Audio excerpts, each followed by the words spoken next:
अब एक बात मैं और ऐड करना चाहूंगा छोटी सी, जो आगे चल के घटित भी होगी, क्योंकि हम जो भी बातें करते हैं वो कोई भविष्यवाणियां नहीं होती, ना हम कोई भविष्यवक्ता हैं। सतगुरु ने तत्व ज्ञान ऐसा दे दिया, हम आगे का खुली आंखों से देख सकते हैं। इन लोगों ने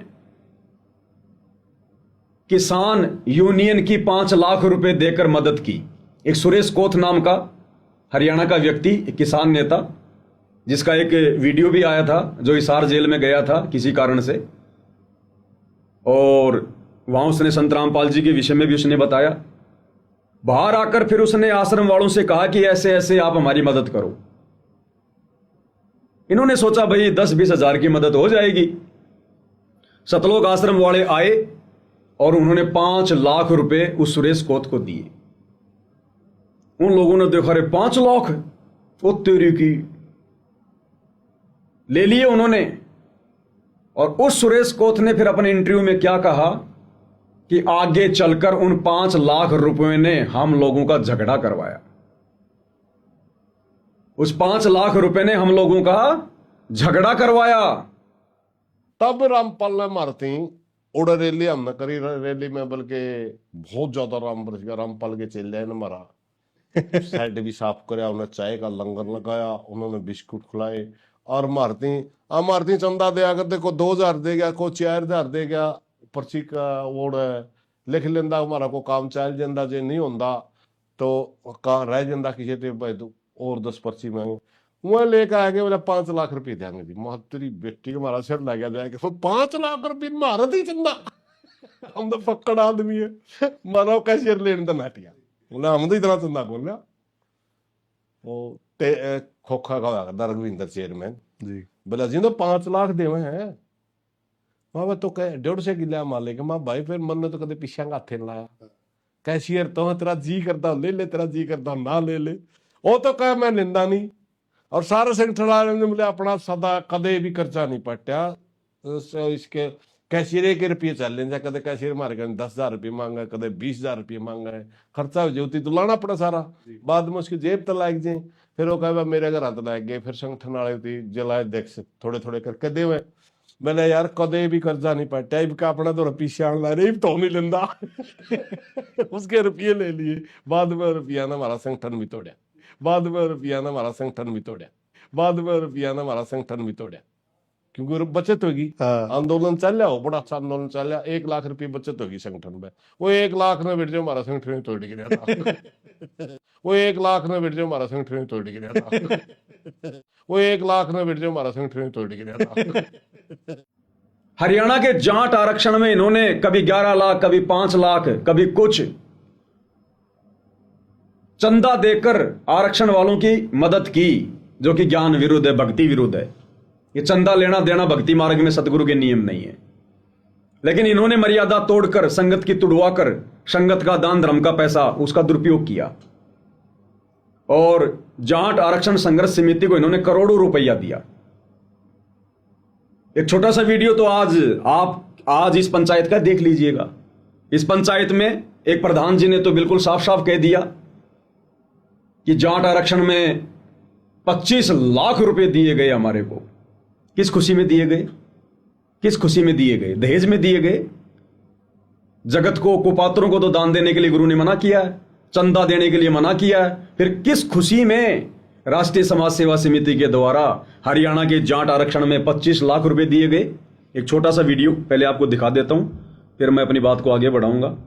हम जाट आरक्षण में मैं अध्यक्षता रोहतक जिले का, जब इसने हमारे साथ महाराज ने साथ दिया था तो इसने मारते ही 25 लाख रुपए दिए थे उस टाइम में। सदगुरु रामपाल जी भगवान जी की जय हो। क्या कह रहा है? जाट आरक्षण में हमारे को 25 लाख रुपए दिए। गुरु के ज्ञान विरुद्ध, विधान विरुद्ध, मर्यादाओं के विरुद्ध। और मर्यादा किसकी टूटी? संगत की। क्योंकि दान धर्म किसका? संगत का। संगत ने आंख बंद करके कुपात्रों को दे दिया। क्योंकि गुरुदेव तो मना करते हैं कि गुरु बिन दान पुण्य जो करही, मिथ्या होए कबू न फली। गुरु बिन माला फेरते, गुरु बिन देते दान, गुरु बिन दोनों बेकार है, चाहे पूछो वेद पुराण। सतगुरु के अलावा तो कोई दान धर्म लेने का सुपात्र है ही नहीं। तो कुपात्रों को दिया 25 लाख रुपए, यहां बोला जा रहा है 11 लाख रुपए यशपाल मलिक को दिया, 5 लाख रुपए एक दफा दिया, और भंडारे में तो कई लाख रुपए इन्होंने खर्च किए। किस खुशी में कर रहे थे भाई? भात भरने गए थे, शादियां करने गए थे। फिर आगे भाई साहब कह रहा है कि जब हम दिल्ली कूच करने को गए, विधानसभा का घेराव करने के लिए गए जाट आरक्षण में, तो सतलोक आश्रम वालों ने पहले कह दिया कि भंडारे की व्यवस्था हम करेंगे। अरे आरक्षण चाहिए हरियाणा के जाट समाज को, भक्तों को तो आरक्षण नहीं चाहिए इस गंदे लोक में। हमने तो सब कुछ छोड़ छाड़ के जाना है। बिल्कुल। यहां आरक्षण की डिमांड करने वाला भगत मूर्ख, मां मूर्ख। आरक्षण चाहिए जगत वालों को, समाज वालों को।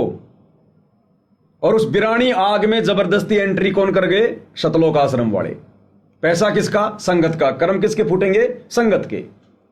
अब ये भाई कह रहा है जब हमने दिल्ली कूच करने का प्रोग्राम बनाया तो इन आश्रम वालों ने पहले कह दिया हमारे को कि भाई तुम्हारे खाने पीने का इंतजाम हम करेंगे, जैसे लड़की का बाप बारात का इंतजाम करता है। और ये कह रहा है कि 3 ट्रॉली बूंदी, गुलदाना बोलते हैं हरियाणा में उसको, बूंदी, 3 ट्रॉली बूंदी बना के बहादुरगढ़ लेकर आ गए। सुनिएगा आप एक बार। जब हम दिल्ली कूच करने खातिर तैयार हुए, 19 तारीख का संदेश आ गया, भाई आ जाओ फैसला होगा।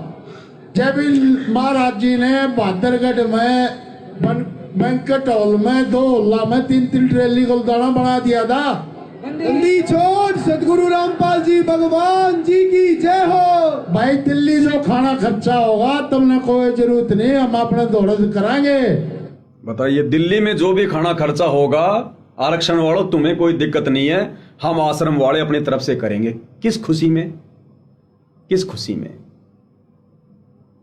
और फिर आगे चलकर न्यूज आई कि जो दान धर्म, जो चंदा इन लोगों ने आरक्षण संघर्ष समिति को दिया था यशपाल मलिक के नेतृत्व में, आगे चलकर आरक्षण संघर्ष समिति में झगड़ा हुआ उन पैसों को लेकर, जैसे किसान आंदोलन में हुआ 5 लाख को लेकर। ऐसे ही हरियाणा के जाट आरक्षण संघर्ष समिति वालों में भी उस पैसे को लेकर, क्योंकि नाजायज पैसा आ गया, इतना कौन देता है? कोई नहीं देता। और यहां तो संगत का पैसा था, इसलिए इन लोगों को दिक्कत नहीं थी। उस पैसे ने संघर्ष समिति को आपस में तोड़ दिया, झगड़ा करवा दिया उस पैसे को लेकर। अब आज ये लोग जिस प्रकार से गांव गांव जाकर मोटर दे रहे हैं, पाइप दे रहे हैं, किसी गांव में 10 लाख का, किसी गांव में 20 लाख का, किसी गांव में 50 लाख का, किसी गांव में 1 करोड़ के, तो पानी तो 4 दिन में निकल गया, 5 दिन में निकल गया। और ये लोग कह रहे हैं कि हम वो मोटर और पाइप वापस नहीं लेंगे, क्योंकि संत जिसको देता फिर वापस नहीं लेता। एक छोटा सा वीडियो दिखा देता हूं मैं, बलवान जाखड़ जी का, गांव बालक, जिला हिसार, राष्ट्रीय समाज सेवा समिति का उपाध्यक्ष बलवान जाखड़ जी के क्या विचार हैं, सुनिए। सो दैट संत रामपाल जी महाराज ही परमात्मा हैं, ये कभी विद्या व सामान वापिस नहीं लेते। किस तरह से मान लीजिए अगर यहाँ पर आप आए हैं तो अब लोग ये भी पूछेंगे कि क्या जो सामान आप दे करके लोगों को जा रहे हैं, क्या उस सामान के बदले में आप उनसे पैसे ले रहे हैं या फिर उनको अपने साथ जुड़ने के लिए कह रहे हैं? क्या कह रहे हैं आप लोगों को? ऐसा है, ये तो सब थोथी बातें हैं। संत रामपाल जी महाराज कोई भी कार्य करते हैं निस्वार्थ भाव से करते हैं। और जब जेल में बैठे हैं आप लोगों को नजर आता है, हमें तो हमारे पास नजर आते हैं, हमारे पास खड़े नजर आते हैं, ये सब कुछ निस्वार्थ भाव से हैं। किसी से कोई स्वार्थ साधने की कोई दिक्कत जरूरत नहीं है। और जो स्वार्थ साधता है वो संत भी नहीं है। हम ये कहना चाहेंगे, पूर्ण संत कभी भी किसी से अपनी स्वार्थ सिद्धि नहीं करता, निस्वार्थ भाव से सेवा कर रहे हैं। और ये उनके दास, हम जैसे लोग भी निस्वार्थ भाव से सेवा करते हैं। पैसा लेने की तो ये तो दाता हैं, लेने वाले नहीं है, ये देने वाले हैं। ये गलतफहमी ना रहे कि ये कुछ लेते होंगे। आपने देखा कितनी देर से आप खड़े हैं, किसी से कुछ लिया है? जी, ये तो ऐसे लोग हैं तो किसी का पानी पीकर भी राजी नहीं है। जो सामान आप यहाँ पर सहायता का देकर के जा रहे हैं, क्या ये इस्तेमाल होने के बाद आप वापस ले जाएंगे या फिर ग्राम पंचायत को सौंप दिया जाएगा? जैसे आपने सुना है ना, परमात्मा एक एकड़ जमीन में 50 मन गेहूं देता है जी। और हम कहते हैं बतेरा दे दिया, क्या उल्टा देंगे परमात्मा का? परमात्मा का दिया हुआ उल्टा नहीं दिया जाता, ना परमात्मा उल्टा लेता है। सो दैट संत रामपाल जी महाराज ही परमात्मा है, ये कभी विद्या व सामान वापिस नहीं ले। तो आपने राष्ट्रीय समाज सेवा समिति के उपाध्यक्ष मास्टर बलवान जाखड़ जी के विचार सुने। जब मीडिया कर्मी ने कहा कि आप जो सामान दे रहे हैं गांव में मोटर पाइप, क्या आप इनको वापस लेंगे? तो कह रहे कि एक बार संत जी ने जो दे दिया फिर वापस नहीं लेते। अब इन मोटर और पाइप को लेकर आप जी देख लेना कजोड़ जी, आने वाले दिनों में इन गांव वालों के जूत बजेंगे आपस में। कौन रखेगा वो मोटर और पाइप? इतनी महंगी महंगी चीजें कौन छोड़ेगा? कहां रखी जाएंगी? क्या आवश्यकता थी उन गांवों में मोटर और पाइप को छोड़ने की, जब आपने उन गांवों का पानी निकाल दिया? अब वहां पर मोटर और पाइप रखने का क्या मतलब है? क्या उसको दुरुपयोग नहीं होगा कल को? कल को उसको लोग बेच नहीं देंगे? बेचकर कोई दूसरा कार्य नहीं कर लेंगे? ये तो बेवकूफी हो गई ना। कह रहे हम निस्वार्थ भाव से सेवा करते हैं। ये संगत का पैसा है।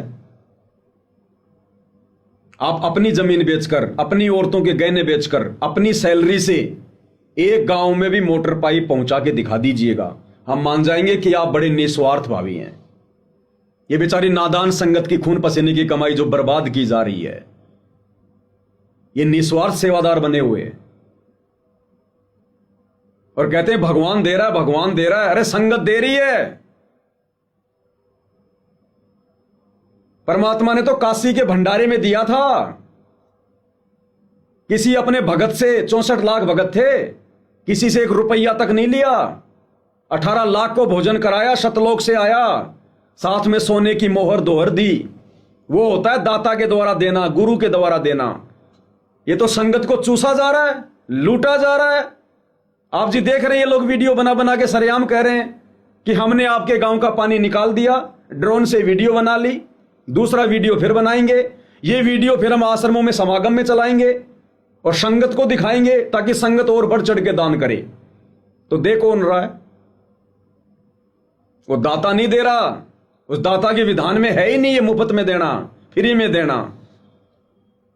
ये तो भार चढ़ रहा भक्तों के ऊपर। ये मदद नहीं हो रही।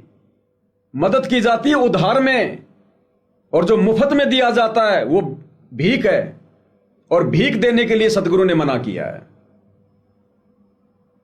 तो आने वाले समय में इन मोटर और पाइपों के लिए आप जी देख लेना, इन गांव वालों के भी आपस में जूत बजेंगे।